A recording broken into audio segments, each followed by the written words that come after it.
This is the third episode in our season focused on family advocates and the effects of the MMIP, Missing and Murdered Indigenous People Crisis, in the United States. This episode discusses crime scene details and homicide. Listener discretion is advised.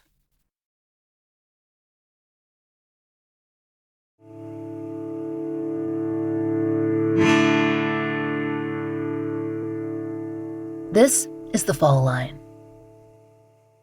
In the fall of 2024, we began our coverage of a number of cases from New Mexico. Some were brought to our attention by lawyer and advocate Darlene Gomez. Darlene has been working with many families who are struggling for media attention and investigative movement for their loved ones' cases. One of the most disturbing situations she alerted us to was the unsolved double homicide of two men, Candrick Begay and Anthony McCants, who'd been murdered while at work at an auto salvage yard in Farmington. They were both employed by Highway 64 Auto Salvage, a business that offers new and used vehicle parts plus installs. A salvage yard can supply a customer a part for just about any car, and that can mean that employees need to go pretty far out into the property to locate the right make and model to match a particular order. It was April 5th, 2023, when Candrick, 31, and Anthony, 26, did just that. According to KOAT7, quote, McCants and Begay were told to pull parts off vehicles in the yard at 4 p.m. That was only a few hours from the official closing time, which, per the business website, is 6 p.m. It was a task that both men would have been familiar with, especially Anthony. He'd been with the salvage yard for a few years. Candrick, he was a temporary worker. It had been slow in his professional field of ironwork, and he wanted to be sure he was bringing in steady income while he waited for his next big construction job. His wife, Celeste, was pregnant, and they had 3 other children. He expected to be back to out-of-town construction work soon, but for the meantime, he was full-time at Highway 64 to be sure that his family was taken care of. Anthony McCants had a family too, a wife and stepchildren who counted on him coming home. That's why they were both missed so soon. Nothing seemed amiss when Candrick and Anthony went out to pull parts in the salvage yard, but 2 hours later, when the business day ended, they had not returned to the main building. According to a San Juan County Sheriff's Office press release regarding the events, quote, later that evening, employees began to look for the two when family members called, concerned that they hadn't heard from them. Employees began to search the large area and located them on the property. When they discovered Anthony and Candrick in a rear portion of the yard, they called 911. San Juan officials arrived on scene at approximately 9 p.m. to investigate. According to the Journal, Candrick and Anthony had both been shot in the back by an unknown assailant, with no suspected motive shared with the media. Officers did a search, and they discovered shoe impressions, which may or may not have been related to the crime, and they collected at least, quote, 28 pieces of evidence, which are redacted from the incident report. We do know, though, that a bullet casing was found at the scene. The San Juan Sheriff's Office began to investigate, but as weeks and then months passed, scattered news coverage featured calls to the public for help as law enforcement was facing issues. There were no signs of a motive and still no suspects. And according to KRQE, officials said that, quote, a lack of technology has made the case harder to solve. One official told the news station, quote, there are not cameras in those open areas like that, so that's what makes this more difficult. Those are the bare bones of what happened, and what hasn't happened, since April 5th, 2023, in the search for answers in the double homicide of Candrick Begay and Anthony McCants. But there's more to how things unfolded that spring, and since then, too. That's what Celeste Henderson, the wife of Candrick Begay, told us in an interview this winter as we prepared this story for air. It's important to her that his case stays in the media and that people know as much as possible about her husband, who he was, and how she's been fighting for him since. Maybe that will finally push this case forward. Both families have been waiting for close to 2 years now, an agonizing 2 years, without them. Diane, Anthony McCants' grandmother, described her grandson to KRQE as, quote, a really happy, loving, smiling young man, and said, you never expect for your 26-year-old grandson to go before you. Though we were only able to speak with Celeste Henderson, Candrick's wife, for this episode, and to tell Candrick's story, justice for him will also be justice for Anthony. As a San Juan sheriff's official told KRQE last January, quote, "The reality is we got two young men that went to work that day to provide for their families and did not come home based on a horrible act caused by somebody else, and it is crucial to us to get that person off the street." But so far, that day has not come. Just a few weeks ago, Celeste posted a video to her social media accounts with a new statement for the public. She's now asking for a meeting with the governor, the Bureau of Indian Affairs, and for assistance from the Navajo Nation in attaining a re-examination of her husband's case. In order to attract that level of attention, she needs your help. In the video, Celeste says, quote, "Candrick's life mattered. Candrick Patrick Begay.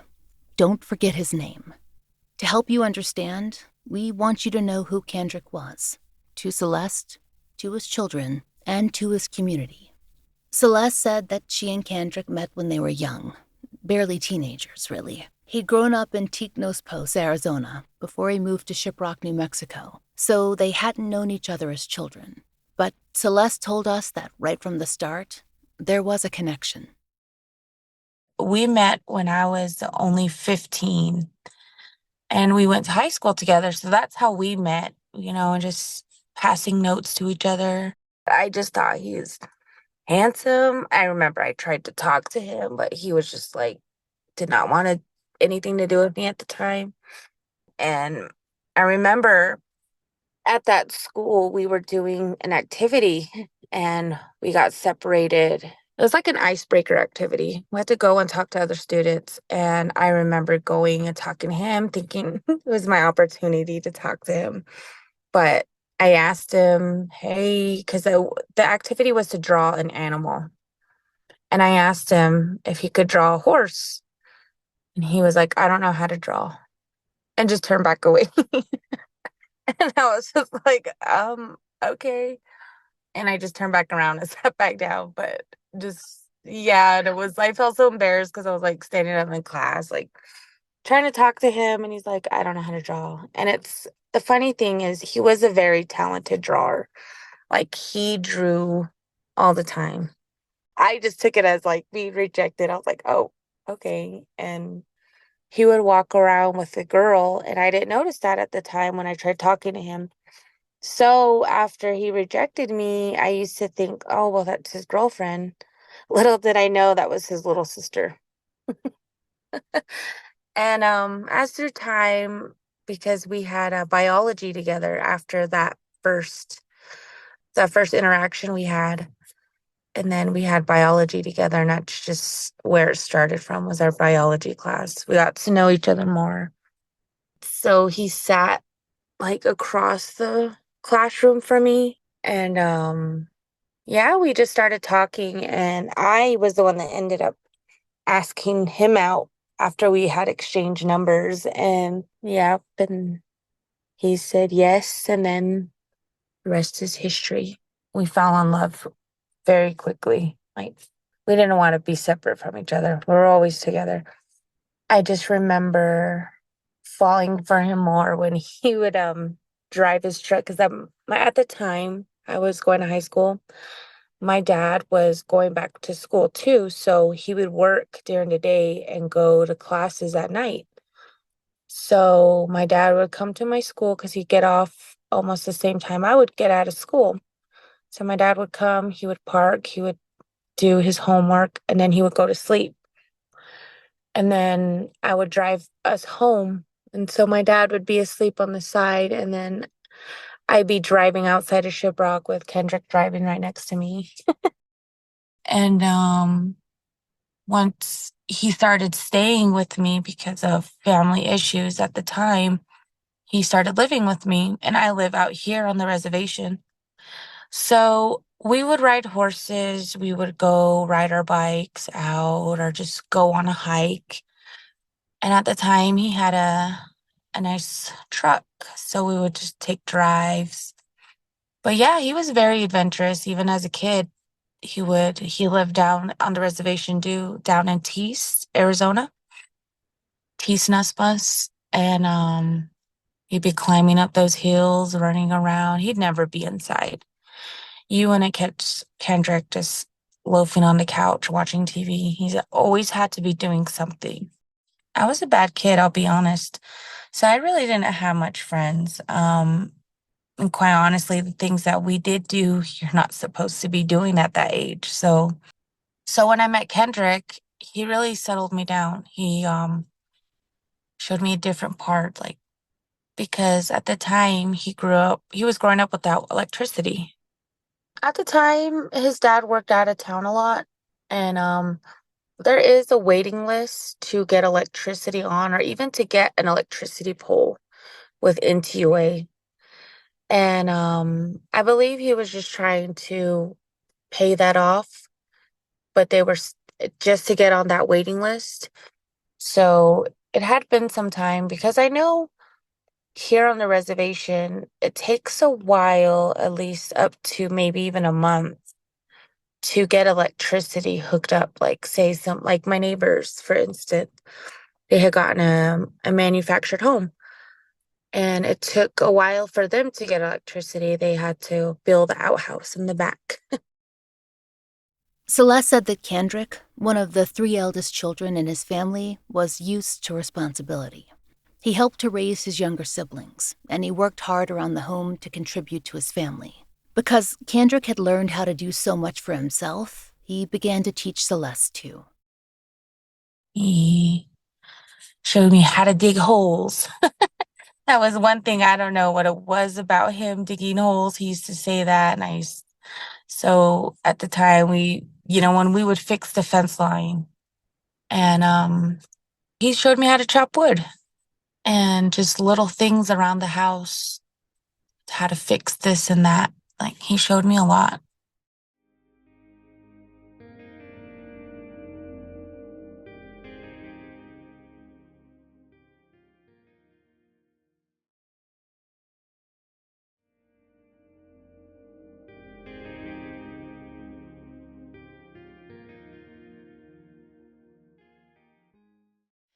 After about a year of dating, Candrick moved in with Celeste's family, and she says that happened gradually. He just spent more and more time with her family until one day he never left. So we lived together since we were 16. We were very young. I can't imagine my son living with somebody right now. He's about to be 15. I'm like, oh boy, can't imagine you living with anybody right now. As young kids, especially on the reservation, you do deal with a lot of family issues. And so that's what led him to live with us. And my family really were there for us. My dad, taught him things. My mom taught him things, like, especially like if we would, get into little arguments, my mom and dad would step in and be like, you don't go to sleep mad as you are, as mad as you are to him. And she would, vice versa, she would say the same thing to him. You say you're sorry and you love one another, but you don't ever go to bed mad at each other.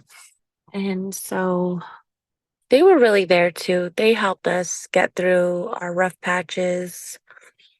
My dad helped Kendrick through a lot of things. And yeah, we really had the support of my family. He really had softened me because at the time I was a loose cannon. So, there'd be times I get mad out of nowhere. But he would talk to me, or even just me watching him, how he would react to certain things, it wouldn't bother him like how I guess it would bother me. And so I learned from that to like not take things too serious. And he would always say, it's not that serious, bro. And so I tell myself that now, when I'm facing hard days and I feel agitated, or it's funny because my daughter started saying that. And she is a spitting image of her dad. But yeah, he softened me in ways that I didn't know. He showed me things, and he didn't even know he was showing me because I was just watching him. And then I found out I was pregnant a year into our relationship. It was totally unplanned. I did not know I was pregnant. I started feeling sick in the morning, and that's or the telltale signs were there. So I had taken a pregnancy test at my school at the time because career prep was actually a school for like I guess misfits, like kids that were failing a lot or it was for teen parents. So we did have a daycare there at the school. So they also had a clinic there inside of the school so girls could get the prenatal visits there in school, or they could get seen and get birth control there, or you could even get tested for STIs and stuff. So I went there to our school-based clinic and told them my symptoms and told them I was late. And then I got a pregnancy test, and then that's how I found out. I was so scared to tell my mom. I didn't tell her right away after my mom got over the anger stage. She became more supportive, and along with my dad as well. They got in my corner. They were there. They were supporting me. And then same with school. After I started doing parenting classes there, which is something they offer to new parents. So Kendrick and I would take parenting classes there. I believe it was the first trimester we did that. They really supported teen parents there at the school, so that's where we were able to go. Becoming parents at such a young age is a lot for any couple to face, but the support of both school and Celeste's parents made things much easier. And Candrick was excited too. Celeste says that he slipped easily into the role of fatherhood. I remember it from even when I was in labor. He was so hands-on. He would rub my back, rub my feet. He was by my side through the whole thing, pulling my underwear up when I had to go to the restroom, standing there, holding me as I had a contraction. He was there. He was my partner. And seeing him become a dad, he almost blacked out. When our son came out, he was just like, oh my gosh. He said he felt dizzy. I just seen him like blinking his eyes a lot. I didn't realize, like, I guess he was on the verge of blacking out. And he seen our son and he just started crying. He held him. He cut his umbilical cord. And from that day on, he was always there for his kids. He'd be playing with them. He'd be out there doing things with them. He was a very hands-on father. Even he took us on the road a couple of times when he was working out of town. And so the kids got to see that, got to see what their dad did. And he would just talk to them, show them a lot of things, and working on things. Like our oldest, when it came to him being old enough to learn how to chop wood, that's what he would teach him. Go get wood, go get coal. He was a very hands-on father. They stayed close to Celeste's parents, which meant that Candrick could help them out too, something that he was always happy to do. Candrick was aware that they'd been there for him when he was a teenager. But even more than that, Celeste says that he was the kind of person who naturally built connections, and he kept them. He was shy at first, but once he warmed up, people loved him, and he loved them back. He always had that big smile on his face and he was very helpful. Like if he seen my dad outside getting wood or anything, or knew that my parents needed wood because we lived in separate homes. I had a trailer just below my mom's house, and then my parents live above us. And so if he would see my dad outside chopping wood, he would go out there and finish it off for him and then make sure the wood pile is fully stocked. And he would do the same with coal. Or if we're, having a family gathering, he's out there helping. Or, any type of family function. He was very hands-on. For the most part, anywhere he worked, he made relationships, friendships, different job sites. He had different friends here and there. When he had passed away, I had a few of his coworkers or old coworkers that had mentioned him and told me, the things that they did together. Like there's this story about where they saved a dog, a stray dog. Well, Kendrick's coworker, he used to work at Nappy, and that's like an agriculture place up here. They do like farming. They distribute hay. And that's where Kendrick was working at the time. He would throw bales of hay and load up people's vehicles with hay. And his coworker used to feed a stray dog that would come around, and it was a mama dog, and he would feed that mom dog. And one day, I guess she didn't come around, and his coworker asked Kendrick if he seen the dog. And, they both got together and said no, they hadn't seen a dog.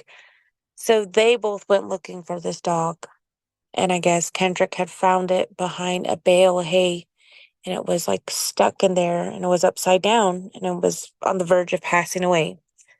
So they took the dog out of the hay, and I guess Kendrick was helping him, pouring water on the dog and just making sure the dog was comfortable. And then I guess after that, he started saying, "How come you didn't ask us for help? How come you didn't yell for us? You know that we feed you." I guess he was like talking to the dog. But that was a story that stuck with me about one of his coworkers, and it just makes me laugh every time because I could just hear Kendrick's voice, his tone, how he was doing it. I can just envision that in my head. That dog lived because of Candrick's care. Celeste, she wasn't surprised to hear that story. It was just how he worked. He took care of everything and everyone that came into contact with him, especially her. As their family grew, Candrick wanted to learn a trade so that he could support his children. And according to Celeste, ironwork was an obvious career choice for her husband. His own father was an ironworker, and he'd wanted to follow in his footsteps. He was specifically a rod buster for major construction sites. It was work that often took him on the road for days or even weeks at a time. He enjoyed it, and Celeste told us that, quote, he was definitely a natural, and he was good at what he did. So a rod buster is the ones that tie, they basically just tie wires out of all day. I don't know what they're called, but I just know they look like mesh before they pour the concrete. So they kind of set the foundation. He also connected walls because during that time he would also go and connect the beams and stuff. So he'd be up there as well. We used to call him a cowboy in the sky. I think the furthest he's been up was like at least 5 stories. So he liked the work, and it provided for his family. But there could be gaps between jobs. That was the case in the spring of 2023, when he took on temporary work at Highway 64 Salvage. He was put on hold, because sometimes as an iron worker or a construction worker, you have those periods of where there's no work. So that's where we were at. And there was a job coming up in Durango. So he was set to be there that following week. And so he wanted to go to work to raise money for our daughter's birthday because her birthday was 2 days after he passed away. So that was our whole plan. He was just trying to get money together for her birthday. Celeste says that Candrick didn't notice anything concerning about the salvage yard. There were no break-ins or dangerous conditions that he mentioned, except for one instance when he suspected another employee of using drugs. But that was an isolated incident, and he didn't fear for his safety or worry about going to work. He did not know his other coworkers well. He just hadn't been there long. So Celeste, she didn't know them either. However, Anthony, whom Candrick was working with April 5th, he was an established member of the team, and that would be important later. Celeste explained that on April 5th, 2023, Candrick and Anthony were assigned to a task that they completed regularly, finding specific parts for an order. It was a process that had pre-established steps, so both employees and employers would know who was working on what at any given time.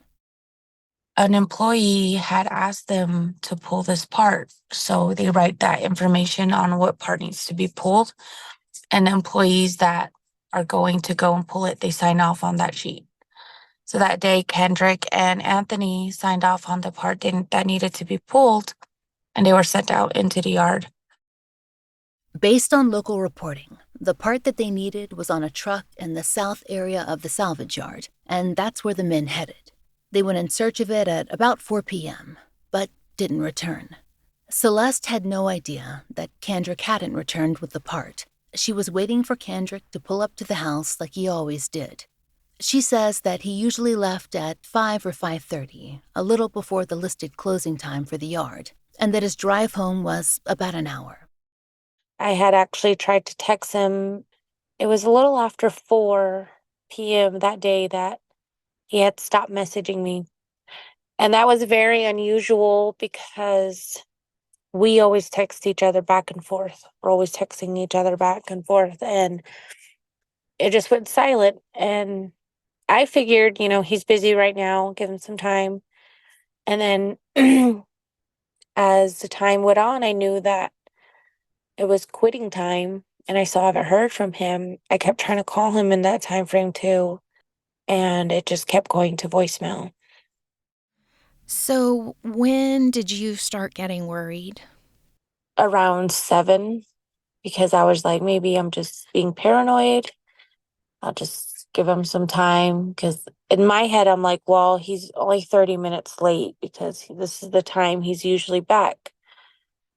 And then 7:15 came around and my son and we kept pacing the floor. He kept looking out for the car. We would see a vehicle pull off the highway and, he would hope that was his dad. And time went on and I just told my son, I said, can you watch your younger siblings? I said, I got to go see what's going on. I have to find out what's going on. And so my son said yes. And on the way up to Highway 64, I called my sister and I asked her to call the hospitals. During that time, I was checking the jail site, just for anything. Celeste's drive there took about an hour.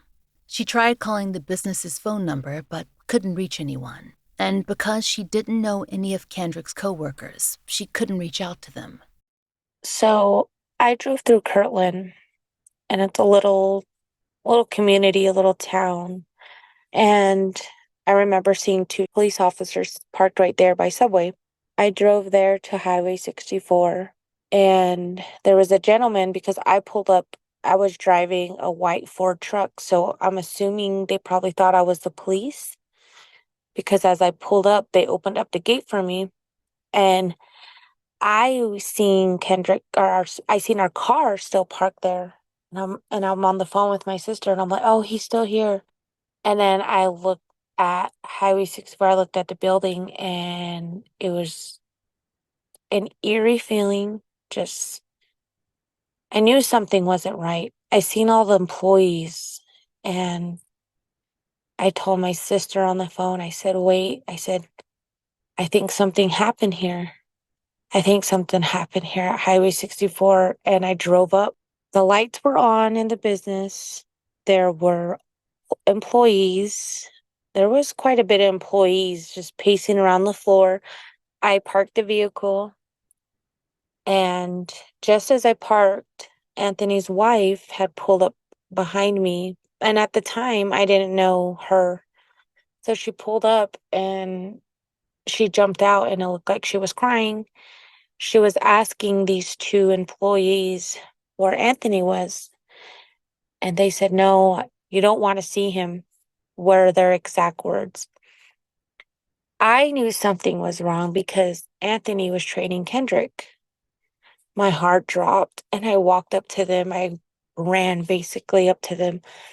She kept pleading with them to see him. They kept telling her, no, you don't want to see him that way. And then I asked where Candrick was. I said, where's Candrick? Where's Candrick? And then one of the gentlemen looked at me and he had this sorry look in his eyes. Like he couldn't look at me. He started trying to comfort himself. He put his hands on his neck, and he was just rocking back and forth. And then I kept asking, where is he? Is he okay? And he just shook his head.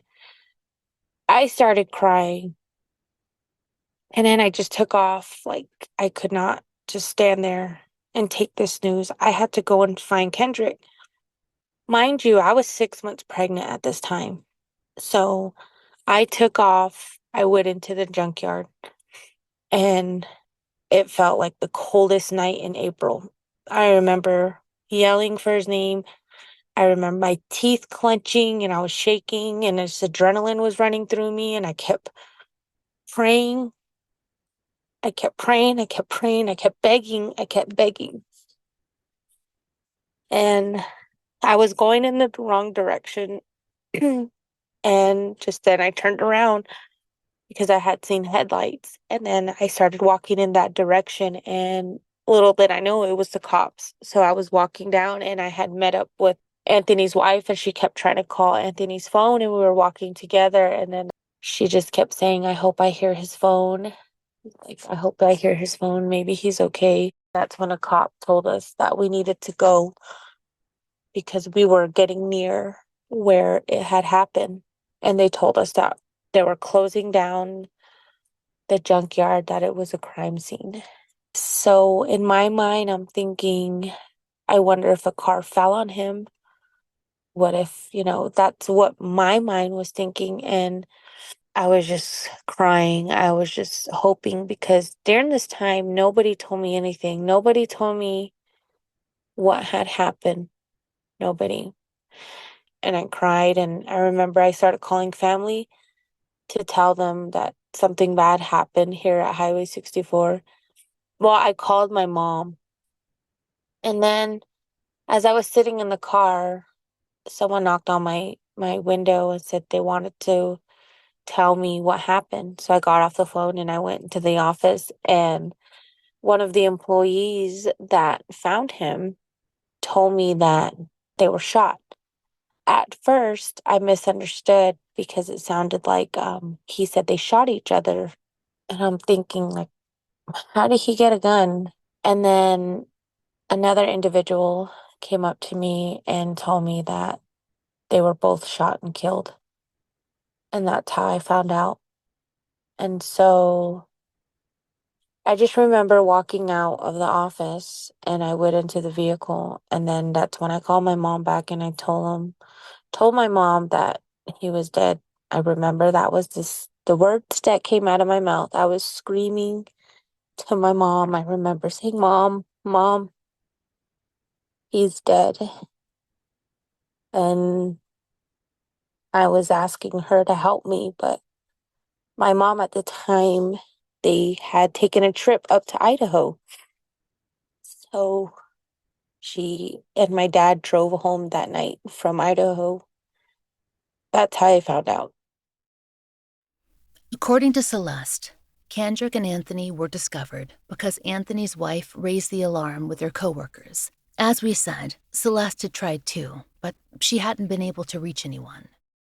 Anthony's wife was calling the coworkers, and then that's how we raised awareness on that issue. And then they had asked for one of the employees that lived nearby, to go check the yard because Candrick and Anthony were still there, or to check to see if they were still there. So their vehicles were still there. And so they went out looking for them, and they were trying to find out which yard they went into, because that place is a big area. They found out, or I guess they just went looking, and that's how they found them. Per the journal, the investigation of the scene where Candrick and Anthony were found, it took all night. As we said at the beginning of the episode, at least 28 pieces of evidence were collected. That might be why Celeste recalls that she was not interviewed or spoken to individually that evening. We did reach out for comment on this case, but as of the time of this recording, we have not received a reply. That night, Celeste says, it was confusing and frightening to wait without information, and her children, they were waiting at home. She was 6 months pregnant, and she just found out that her husband had been murdered. No detective, no police, no law enforcement ever came up to me and talked to me. In fact, they talked to us all together. They were like, you guys are going to be here all night if you choose to stay, but this is an investigation. So they basically just made a public announcement in front of everybody. They told us that it's an ongoing investigation. There's really nothing that we can do being there. So they told us just to go home. And then the police officer had told Anthony's wife and I that a police officer or detective would be contacting us like the next day.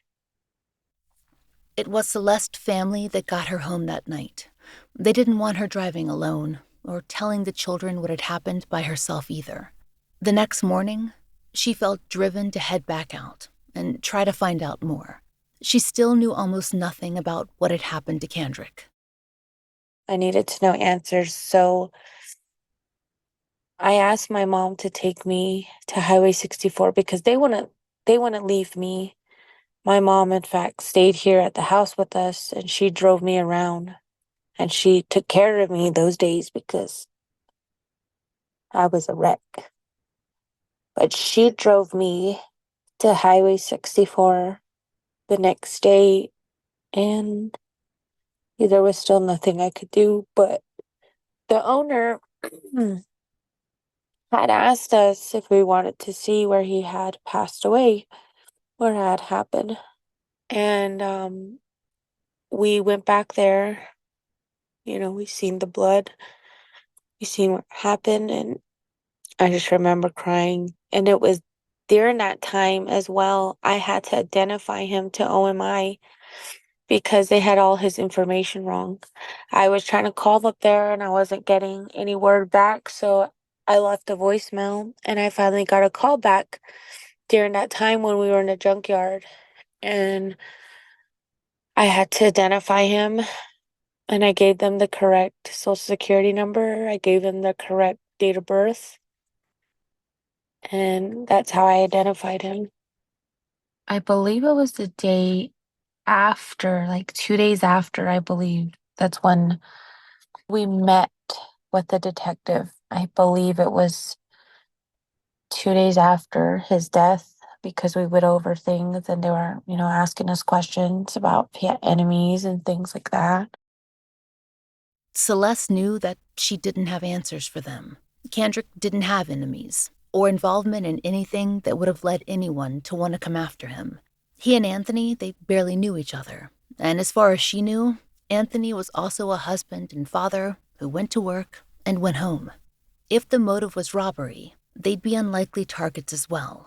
They weren't carrying anything expensive related to the business. She hoped that answers would come soon, but meanwhile, she had to face reality. The death of her husband, and mourning him, and helping her children through it. It was a blur for me following the days following because we didn't bury him right away. I believe it was close to a week after he passed away, we finally got to bury him. So I was a wreck. Everything was a blur to me during this time. And you were 6 months pregnant. Yes. Oh my goodness. And then I had a 3-year-old at that time. She's 5 now, but she was 3 at the time. That she kept asking me, "Where's Dad?"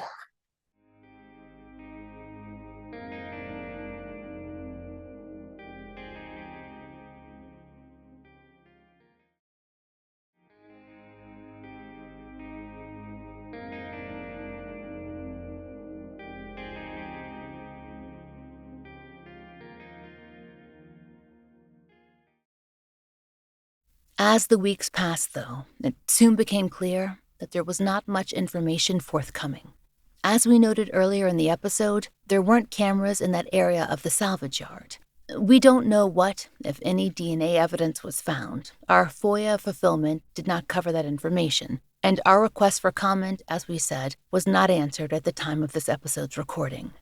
In the weeks and then months after the murders of Candrick and Anthony, the media released a number of stories reminding residents of the double homicide and featuring a call for any tips or leads that could bring their killer or killers to justice.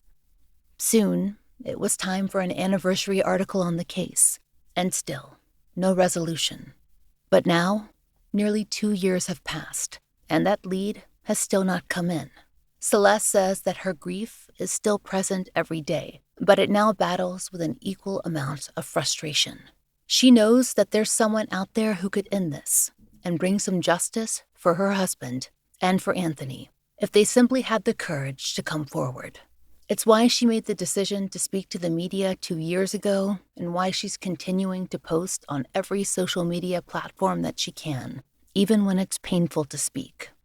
That's one of the reasons why I continue to post like the heartfelt messages, because I want people to feel what I feel, and in hopes of someone talking, someone tired of holding the secret. That's the main reason why I speak about his case and continue to go and talk about him, is in hopes that somebody talks and speaks up. I know someone knows something, and I know they're too afraid to talk about it, or they're just being cowards. But yes, someone knows something. Celeste is glad that her husband's name has stayed in the local media, but the stories have been brief. She'd like to see more detailed and extensive coverage, and national coverage as well, something that, she says, is harder to get from men, especially Indigenous men. It's kind of the situation here. A lot of men go missing and there's hardly any coverage about it. Or someone is murdered and they just released a news clip one day and it's gotten forgotten the next day. I mean, it's sad because that's kind of how it was with Candrick's case. At least it feels like. I didn't feel much support from my community. Just until recently when I started getting my voice. I seen some people stand behind me, but I totally understand that feeling of not getting the help that you want or need and just feeling alone. Like other family members that we've featured recently, Celeste says that she's found community among the loved ones of other missing and murdered Indigenous people, like Vanjie Randall Shorty, the mother of Zachariah Juan Shorty. His story was featured in season 19 of The Fall Line. So I've actually become a part of a group. It's called Four Corners Family and Advocates. And they're families of people that were murdered or had gone missing around here. So they became like my second family. They really become my rock. Evangeline Randall, her son he went missing, and then they found him deceased in the reservation in Ninahinzad. But with her, she has really been one of my biggest supporters. She actually came to Kendrick's viewing and started giving me resources, pointing me in the right direction on where to go. She even told me that I need to get in contact with KOAT, get his story out there. She kept telling me that.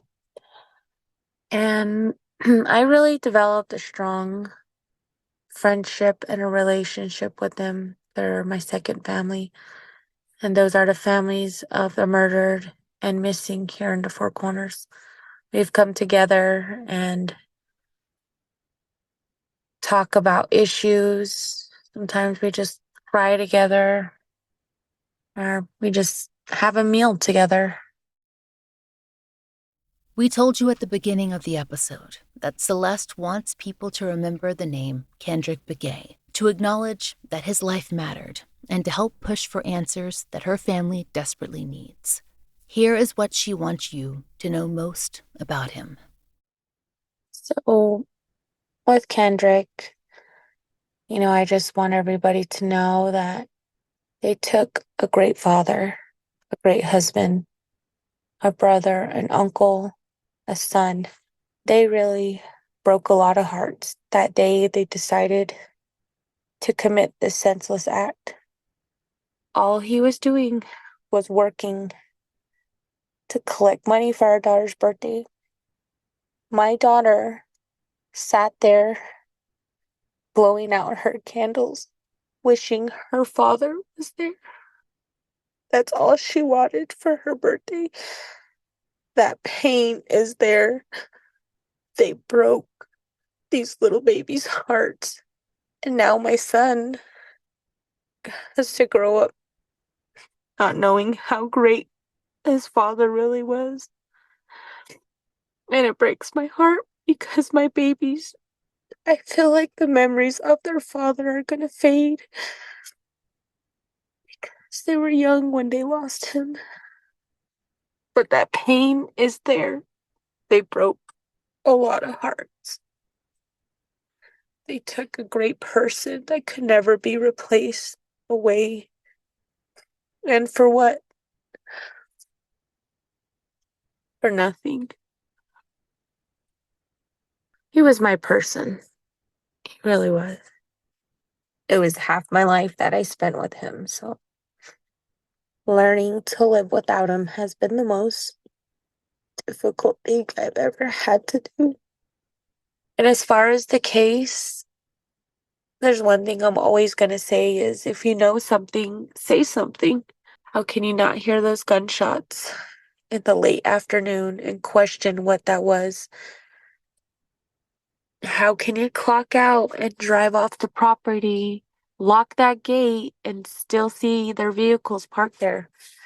It doesn't make sense. Someone knows something. As of February 2025, Celeste is actively seeking meetings with New Mexico officials, including the governor, regarding Candrick's case. She needs support on social media and for local media to continue to follow his case. As we said, she recently released a video statement, which you can view on our social media, outlining her frustrations with his case and what support she needs from New Mexico law enforcement and officials. To support Celeste, share her video and Candrick's story as far and as wide as you can. It's helpful to share the podcast, but most of all, we need you to ask local New Mexico and national reporters to cover the double homicide of Candrick Begay and Anthony McCants. Social media is a powerful tool, and it's right there at your fingertips. It only takes minutes to send an email, but it means the world to families who are still waiting for answers. We'll have suggestions as to who you might contact on our social media post for the episode. If you have any information regarding the homicides of Candrick Begay and Anthony McCants, please contact the San Juan County Sheriff's Office tip line at 505-333-7878. No bit of information is too small. You may have heard something or seen something that night that will help investigators solve their murders. Next time on The Fall Line, the disappearance of Kaylee Mae Nelson Jerry. We hope you'll join us then. If you know of a case that should be covered on The Fall Line, there's a link to our case submission form in the show notes. Thank you for listening. The Fall Line is an independent podcast, and we appreciate listener support. It allows us to do research, obtain FOIA, pay our content advisors, and support and donate to the causes we care about. If you try out the products we advertise, please use our sponsor codes. It really helps. And please take a moment to rate and review our show in your podcast app of choice. If you listen on Apple Podcasts, please be sure to check your subscription to make sure you're set for automatic downloads so that you don't miss an episode. My book, Lay Them to Rest, which covers years of my life working on a Jane Doe case, is out everywhere now. It's a hardcover, ebook, and audiobook. You can order it anywhere you get your books and through your local library. Find out more in the link in our show notes. And if you'd like to support the show and the stories we cover, join us on Patreon or Apple Premium. 100% of our Patreon and Apple Premium earnings are supporting our Family Therapy Fund and actively paying for therapy for families who appeared on the show. On Patreon, you can get early release, ad-free versions of our regular episodes for $5 a month. If you prefer Apple Premium, you can subscribe there as well. On Patreon, we also post occasional giveaways, updates, and blogs, which all patrons can enjoy starting at just $1. The Fall Line is written, hosted, and researched by Laura Norton, with additional research assistance by Melissa Gold. Interviews by Brooke Hargrove. Produced, engineered, and scored by Maura Curry. Content advisement by Vic Kennedy and Brandy C. Williams. Special thanks to Liz Lipka.